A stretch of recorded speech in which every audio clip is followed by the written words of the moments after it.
તો વાત હવે નવસારીની કરીએ, જ્યાં વાંસદાના ધારાસભ્ય અનંત પટેલની મુશ્કેલીઓમાં વધારો થઈ શકે છે।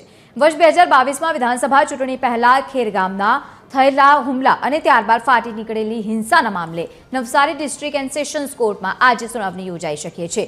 આ ઘટનામાં અનંત પટેલ અને અન્ય કોંગ્રેસના આગેવાનો સામે હત્યાનો પ્રયાસ, લૂંટ અને રાયોટિંગ જેવા ગંભીર ગુનાઓ હેઠળ ગુના નોંધવામાં આવ્યા હતા।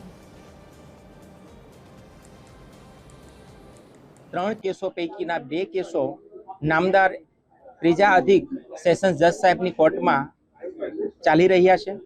આજની ઠરાવ તારીખે આરોપી તરફે ડિસ્ચાર્જ અરજી બંને કેસમાં રાખવામાં આવેલી, તે બંને કેસની ડિસ્ચાર્જ અરજીની આજે સુનાવણી કરવામાં આવી। નામદાર અદાલતને ખાસ બતાવવામાં આવ્યું કે જ્યાં હત્યાનો પ્રયાસ થયો જ નથી, કોઈને ઈજા માત્ર થઈ નથી, કોઈ મેડિકલ એવિડન્સ નથી, તેવા કેસની અંદર 307 કલમ લગાવવામાં આવી। આઈપીસીની કલમ 307 તે ખોટી લગાવવામાં આવી। તે સિવાયની જે કલમો છે તે ગુનામાં પણ આરોપી કોઈ જગ્યાએ સામેલ નથી, એ ખોટી કલમ લગાવવામાં આવી છે। આરોપી તરફે એટલે કે અનંત પટેલના વકીલ સાહેબ તરફથી નામદાર કોર્ટ સમક્ષ એક ડિસ્ચાર્જની અરજી રજૂ કરવામાં આવી અને કોર્ટને કહ્યું કે આમાં અમારો કોઈ રોલ નથી, અમને ખોટી રીતે સંડોવી દીધા છે।